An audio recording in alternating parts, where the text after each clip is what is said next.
నమస్తే, welcome to four sides TV news టులైట్. నేను విజయశంకర్. ముందుగా హెడ్లైన్స్ చూద్దాం. భవిష్యత్తులో గేమ్ చేంజర్ గా టూరిజం. విజయవాడలో పర్యాటక సదస్సులో చంద్రబాబు.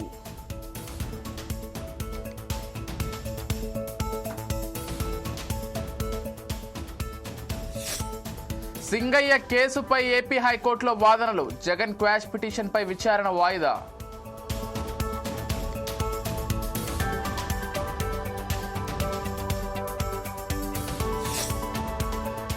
సూర్యాపేట జిల్లాలో మంత్రి ఉత్తమ్ పర్యటన.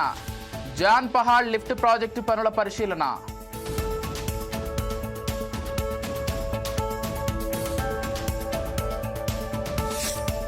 పదిహేను రోజులుగా కేరళలోనే యూకే యుద్ధ విమానం. రిపేర్ల కోసం త్వరలో రానున్న ఇంజనీర్లు.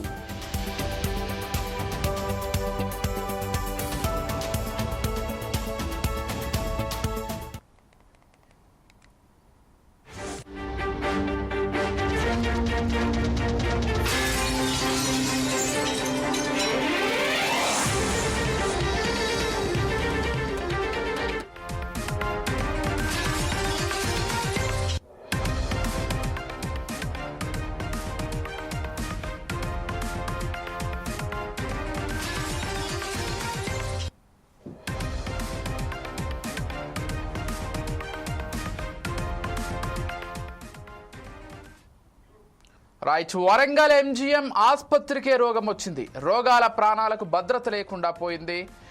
ఇక ఆసుపత్రిలో సర్జికల్ వార్డులో ఒక్కసారిగా పైకప్పు పెచ్చురుడి కింద పడ్డాయి. ఆ సమయంలో అక్కడ ఎవరూ లేకపోవడంతో పెను ప్రమాదం తప్పింది. ఆసుపత్రి శిథిలావస్థకు చేరిన అధికారులు మరమ్మతులు చేయడం లేదని, గతంలోనూ పెచ్చురుడినా పట్టించుకోవడం లేదని పలువురు రోగులు ఆగ్రహం వ్యక్తం చేశారు.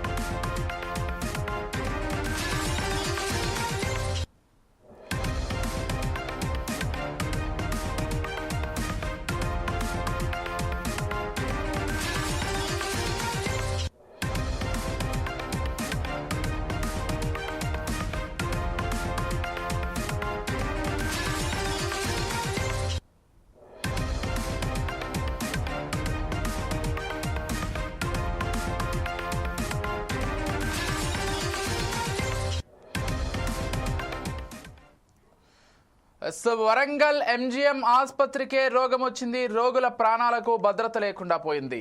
ఆసుపత్రిలో సర్జికల్ వార్డులో ఒక్కసారిగా పైకప్పు పెచ్చులుడి కింద పడింది. ఈ సమయంలో అక్కడ ఎవరూ లేకపోవడంతో పెను ప్రమాదం తప్పింది. ఆసుపత్రి శిథిలావస్థకు చేరిన అధికారులు మరమ్మతులు చేయడం లేదని, గతంలోనూ పెచ్చులుడినా పట్టించుకోవడం లేదని పలువురు రోగులు ఆగ్రహం వ్యక్తం చేస్తున్నారు.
సింగయ్య మృతి కేసులో జగన్ క్వాష్ పిటిషన్ విచారణ మళ్లీ వాయిదా పడింది.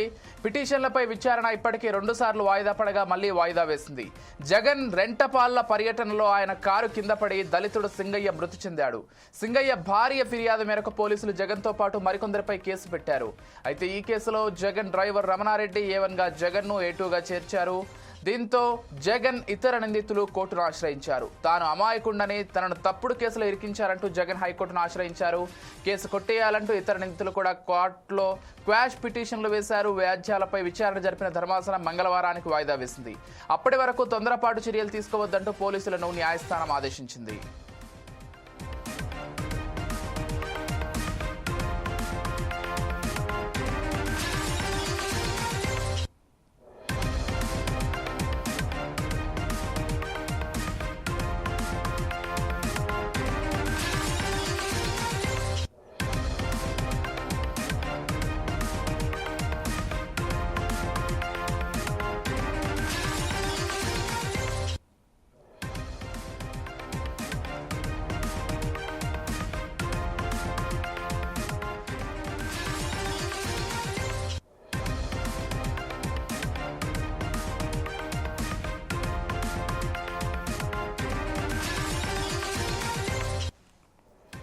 సింగయ్య మృతి కేసులో జగన్ క్వాష్ పిటిషన్ విచారణ మళ్లీ వాయిదా పడింది.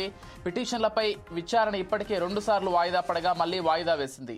జగన్ రెంటపాళ్ల పర్యటనలో ఆయన కారు కింద పడి దళితుడు సింగయ్య మృతి చెందాడు.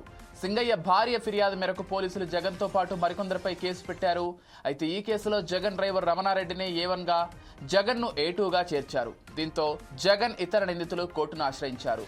తాను అమాయకున్నని తనను తప్పుడు కేసులో ఇరికించారంటూ జగన్ హైకోర్టును ఆశ్రయించారు. కేసు కొట్టేయాలంటూ ఇతర నిందితులు కూడా కోర్టులో క్వాష్ పిటిషన్లు వేశారు. వ్యాజ్యాలపై విచారణ జరిపిన ధర్మాసనం మంగళవారానికి వాయిదా వేసింది. అప్పటి వరకు తొందరపాటు చర్యలు తీసుకోవద్దంటూ పోలీసులను న్యాయస్థానం ఆదేశించింది.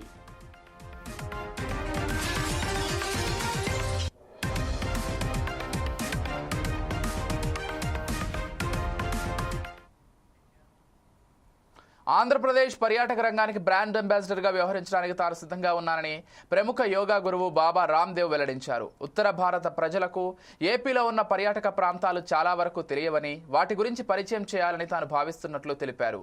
దీనిలో వెడ్డింగ్ క్రూయిజ్ ప్రాజెక్టు చేపట్టొచ్చని, వెడ్డింగ్ డెస్టినేషన్ గా ఈ ప్రాంతాన్ని మార్చేందుకు ఆసక్తి చూపుతున్నట్లు చెప్పారు. హార్స్లీ హిల్స్ ను ప్రపంచ ఐకానిక్ వెల్నెస్ సెంటర్ గా మారుస్తామన్నారు. చంద్రబాబు దార్శనికత తెలుగు రాష్ట్రాల అభివృద్ధికి గొప్ప వరమంటూ బాబా రామ్దేవ్ కొనియాడారు.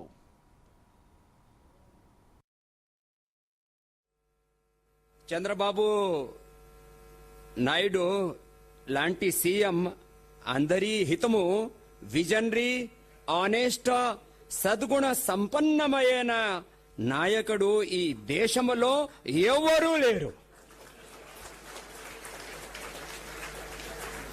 और ये मैं पिछले 30 सालों से 30 ईयर से देख रहा हूं, और 30 ईयर से मैं आंध्र प्रदेश और तेलंगाना दोनों को भी देखता हूं. ఆంధ్ర ప్రదేశ్ మరియు తెలంగాణలో ఈ అద్భుతమైన ప్రగతి, దివ్యమైన ఆనందమైన ఈ అనుభూతికి గౌరవం నీలయైన చంద్రబాబు నాయుడు గారి దార్శనిక మరియు प्रचंडमयन पुरुषार्थ मूले कारणम. ये जो कुछ हो रहा है इसके पीछे एक व्यक्ति का पुरुषार्थ कैसे काम करता है, और मैं तो ऐसा मानता हूं कि ये कोई भगवान का अनुग्रह होता है. చంద్రబాబు నాయుడు గారు ఆంధ్రప్రదేశ్ యొక్క ప్రగతి మరియు సంపూర్ణమైన అందరికి ఆనందాదికి యోగాలకి భగవంతుడు పంపించిన అమూల్యమైన వరదానం. आप हमारे लिए भगवान के एक आशीर्वाद की तरह हैं, और ये मैंने थोड़ा सा प्रैक्टिस किया आज 5 मिनट. तेलंगाना में है तो तेलुगु थोड़ा बोलना आना चाहिए ना. और हाँ सॉरी, आंध्रा तेलंगाना गड़बड़ हो जाता है थोड़ा. तो आंध्रा में है तो थोड़ा तेलुगु आना चाहिए. और मैं भारत की सभी लैंग्वेज का रेस्पेक्ट करता हूं, और चंद्रबाबू नायडू जी को इसलिए रेस्पेक्ट करता हूं कि एकदम प्योर सोल है, और जो ये कर देंगे आंध्रा के लिए. चंद्रबाबू నాయుడు లాంటి సీఎం అందరి హితము విజనరీ ఆనెస్ట్ సద్గుణ సంపన్నమైన నాయకుడు ఈ దేశంలో. ప్రజలందరూ హెల్తీ వెల్తీ హ్యాపీగా ఉండాలన్నదే తన లక్ష్యమని సీఎం చంద్రబాబు పునరుద్ఘాటించారు. విజయవాడలో నిర్వహించిన టూరిజం కాంక్లేవ్ కార్యక్రమంలో సీఎం పాల్గొన్నారు. రాష్ట్రంలో పర్యాటకం అభివృద్ధి చెందేందుకు అన్ని చర్యలు చేపట్టనున్నారు. ఆగస్టు 15లోగా అన్ని సేవలను ఆన్లైన్లో అందిస్తామని తెలిపారు. ఆధ్యాత్మికవేత్తగా ఉన్న బాబా రామ్దేవ్ సమాజానికి సేవ చేస్తున్నారని కొనియాడారు. పర్యాటక శాఖకు సలహాదారుగా ఉండాలని బాబా రామ్దేవ్ను కోరారు.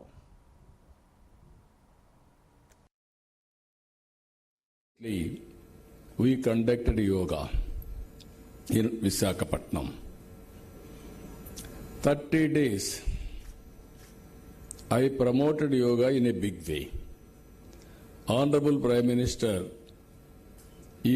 through United Nations, he included Yoga Day globally. 11th International Yoga Day we celebrated. Everybody expected it may not happen that grand scale. But I wanted to promote yoga as a part of everybody's life. 30 days I gave a calendar. Even my officers, some of my officers didn't believe. I planned 5 lakh people in single location, that is Visakhapatnam. But we got Guinness record, 3,01,000. Never it has happened. It has happened in Visakhapatnam. That is how we achieved.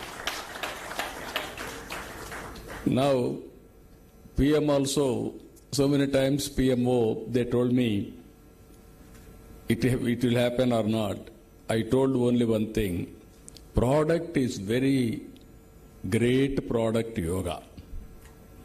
But only the problem, promotion is very weak. Marketing is very weak. That's why it didn't take off. Then, because of product is very strong, marketing, Prime Minister was doing, so I educated people, so it has happened automatically. It is a historical event we conducted. Today, to take further forward, I wanted to seek Baba Ramdev Guruji's blessings. Andhra Pradesh will be future destination for wellness and happiness. My goal is wealthy, healthy, happy Andhra Pradesh. That is the goal. Telangana రాజకీయాల్లో సంచలనం సృష్టిస్తున్న phone tapping కేసుపై BJP MP Raghunandan Rao కీలక వ్యాఖ్యలు చేశారు. SIT దర్యాప్తు ఒక daily సీరియల్లా సాగుతోందని ఆయన విమర్శించారు. కాంగ్రెస్ బీఆర్ఎస్ ములాఖత్ అయ్యి ప్రజలను ఆగం చేస్తున్నాయని, ఇందుకు కాళేశ్వరం కమిషన్ విచారణ, ఫోన్ ట్యాపింగ్ విచారణ నిదర్శనమని విమర్శించారు. కాంగ్రెస్ బీఆర్ఎస్ పార్టీల మధ్య లోపాయకారి ఒప్పందం ఉందని ఆయన ఆరోపించారు. ఫోన్ ట్యాపింగ్ కేసులో నామమాత్రపు విచారణ చేపడుతున్నారని, ఇందులో తప్పు చేసిన ఒక్కడిని అరెస్ట్ చేసే దమ్ము కూడా ఈ ప్రభుత్వానికి లేదని ఆగ్రహం వ్యక్తం చేశారు. ఈ కేసులో నిందితులను సిట్ ఎందుకు అరెస్ట్ చేయడం లేదని నిలదీశారు. ఫోన్ ట్యాపింగ్ తో సంబంధం లేని కాంగ్రెస్ నాయకులను సిట్ విచారణకు పిలుస్తోందని దుయ్యబట్టారు. రాష్ట్ర ప్రభుత్వానికి చిత్తశుద్ధి లేదు. కాంగ్రెస్ టీఆర్ఎస్ రెండు ములాఖతై ప్రజలను ఆగం చేస్తున్నాయని చెప్పడానికి మంచి ఉదాహరణ కాళేశ్వరం కమిషను, టెలిఫోన్ ట్యాపింగ్.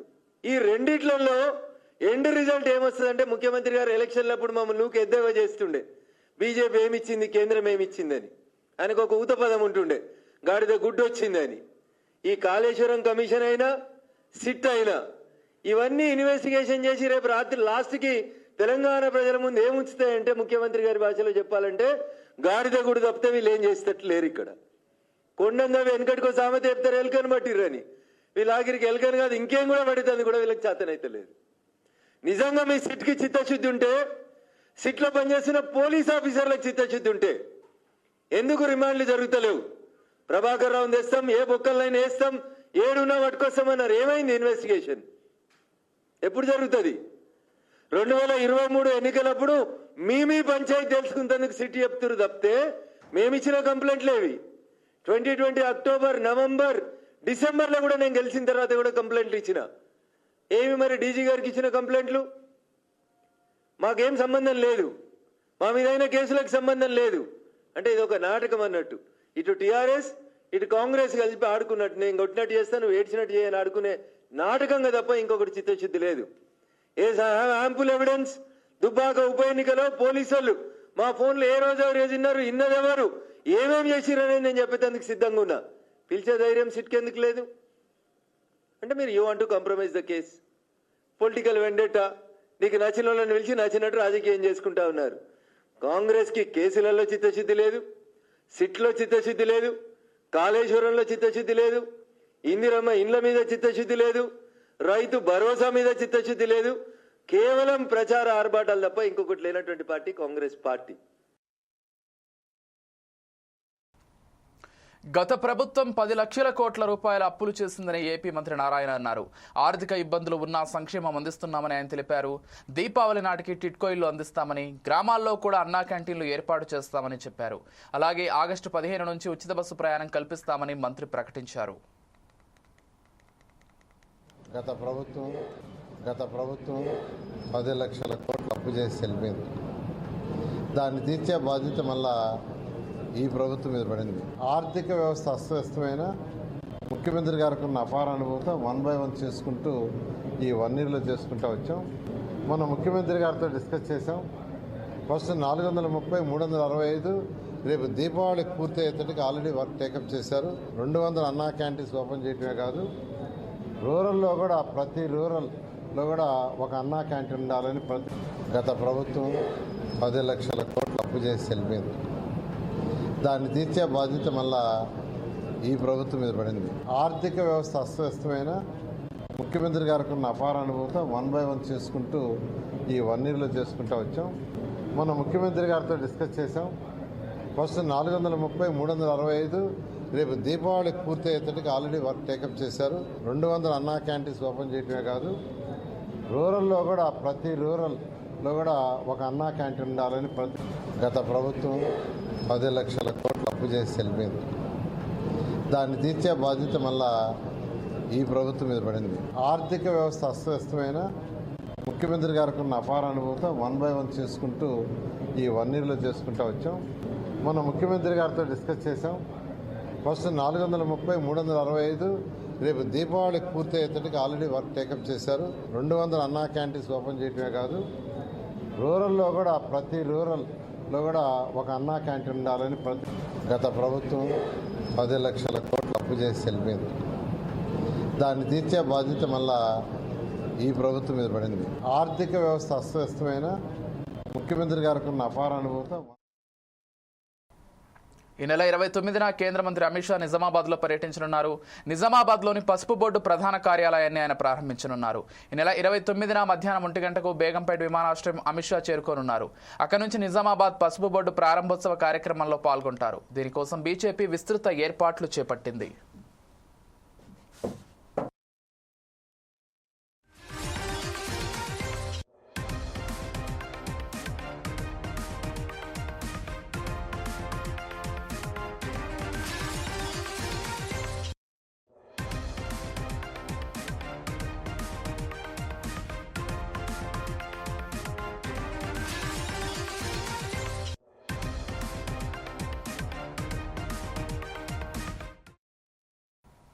హైదరాబాద్లో 5 రూపాయలకే మీల్స్ పథకం అన్నపూర్ణ భోజన కేంద్రాల పేరును ఇందిరా క్యాంటీన్గా మార్చాలని రాష్ట్ర ప్రభుత్వం నిర్ణయాన్ని కేంద్ర హోంశాఖ సహాయ మంత్రి బండి సంజయ్ కుమార్ తీవ్రంగా ఖండించారు. ఈ పేరు మార్పు హిందూ విశ్వాసాలకు అవమానమని అన్నారు. ఈ నేపథ్యంలో ఎక్స్ వేదికగా ఆయన ట్వీట్ చేశారు. తెలంగాణ కాంగ్రెస్ మార్పుకు హామీ ఇచ్చిందని, కానీ 18 నెలల్లో అది చేసింది కేవలం పేరు మార్పు మాత్రమే అని విమర్శించారు. విశ్వవిద్యాలయాల పేరు మార్చిందని, ఆసుపత్రులు, నీటిపారుదల ప్రాజెక్టులు, అవార్డుల పేరు, ఫ్లైఓవర్ పేరు, గృహ నిర్మాణ పథకం పేరు, వ్యవసాయ రుణ ప్రోత్సాహకాల పేరు, హరితహారం కార్యక్రమం పేరు, విభాగాల పేర్లు, అధికారిక నివాసాల పేర్లు, తెలంగాణ తల్లి పేరు మారింది అని ఎక్స్ వేదికలో ఆయన పేర్కొన్నారు.